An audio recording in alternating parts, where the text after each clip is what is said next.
Hello, dear friends. This will be kind of a virtual tour of the Ajlun castle in Jordan.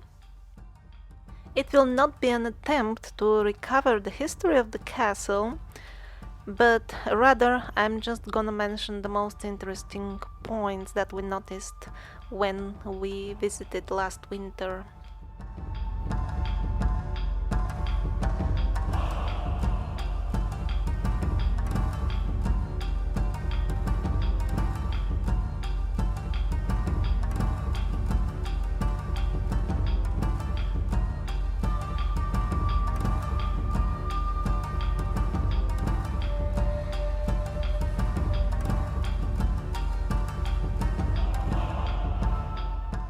Personally, for me, the most interesting thing at this ruin were the piles of clay or soil leaning onto the sides of the castle. They obviously appear to be dumped there. But by whom? Where did originally this clay come from? Some of them are overgrown, others are more fresh, so to say. This is an enormous amount of clay, of dirt, so much that it fills up considerable amount of the moat, which is the height of a 5-storied building. That's a lot. I mean, the volume of this dirt would have been enough basically to fill up the castle to the brim. So these piles of clay appear as if they have been dumped out of the window of the castle, but they're a bit too big for that. Here you see one of the more overgrown piles. I don't think invaders brought there this dirt so that to make something to climb on and reach the castle, because they would be killed by the time they finish working on this project in the moat. And if the clay was inside the castle, how did it end up there? I mean, so much, enough to fill up the castle. It is just too much material to be, as they say, cultural layers. The wind brought particles of dust with when it was blowing. It's just too much for that. I agree that clay was often used instead of mortar in the past, but if all this is mortar, it would have been there would have been much more stone mixed with it, and again, it would not be this much as volume. So it seems to me that the Ajlun castle could be one of those selectively buried sites, as I call them. Over the past couple of years, I've shown quite a lot on my channels, the newer channels. But if you have any other reasonable suggestions about how this mass could have landed over there, let me know in the comments. The keyword Mudflood had become very fashionable nowadays, but obviously in this case we are not speaking of flood, at least a normal one, because if that was the case, then the moat would be filled up. The clay wouldn't stick to the sides of the castle as if it is dumped from above.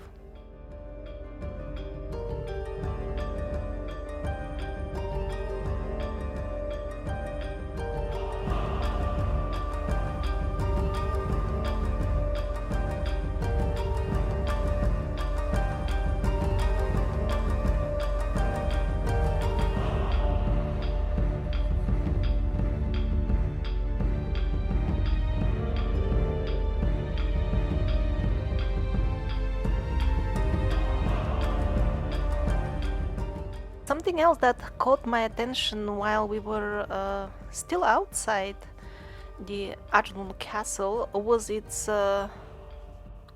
its large and very well made moat. The official sources say it is an average of 16 meters deep.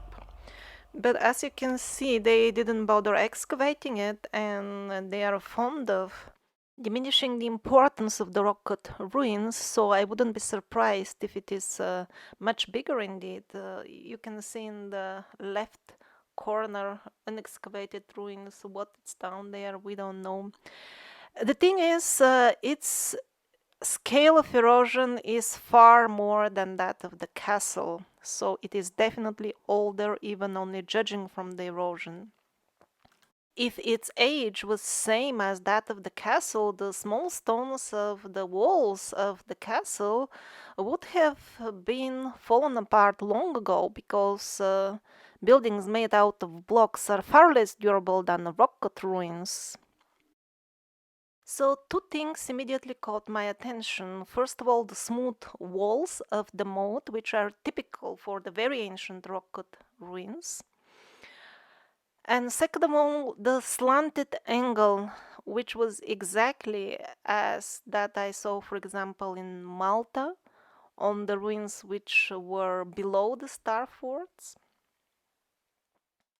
This footage with a wide lens camera doesn't do it justice. This moat is the depth of a 5-storied high building.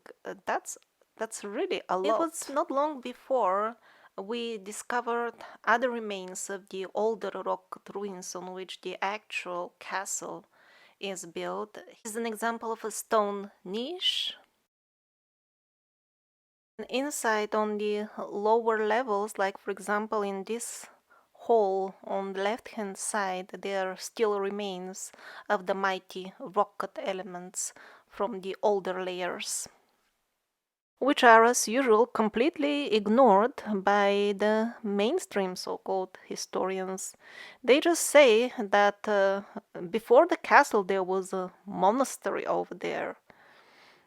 I don't know what kind of monks would build and polish the walls of such a huge, well-done moat, but anyhow, they don't even bother to attribute the moat to them.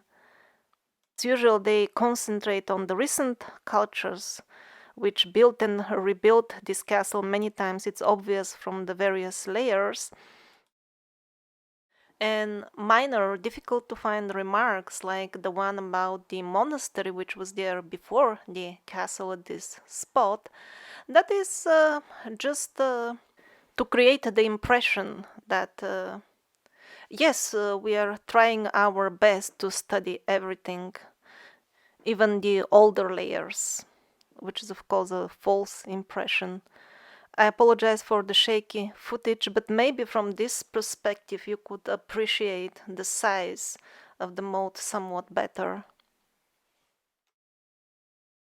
Now let's just for a minute visit another castle in Jordan. This is the Karak Castle, which belongs to a somewhat later period.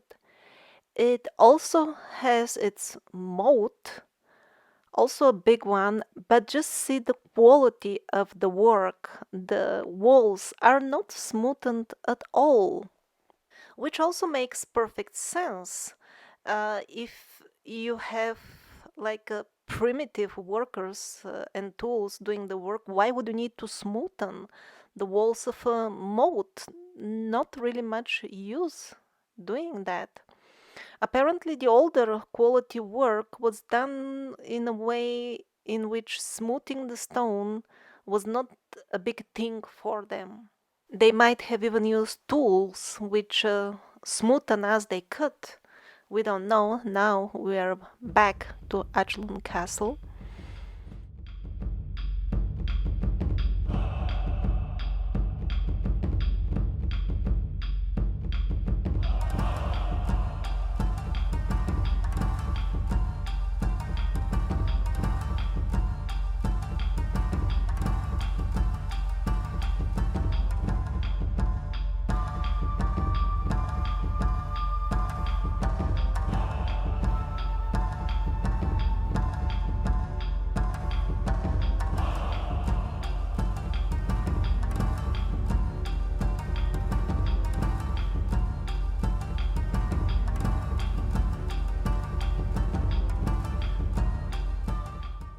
As you might have noticed already, the castle was built and rebuilt many times.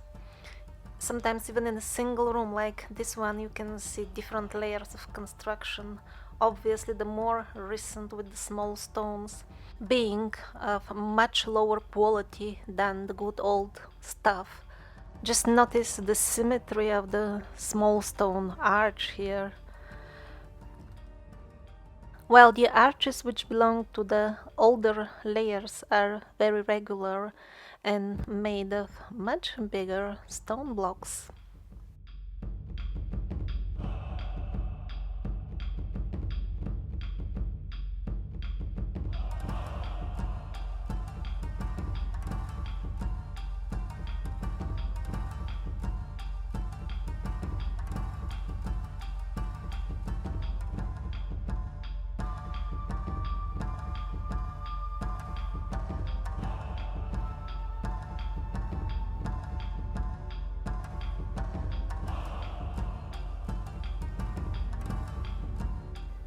Here again on the right hand side, another arch of remarkable symmetry which belongs to the relatively recent layers.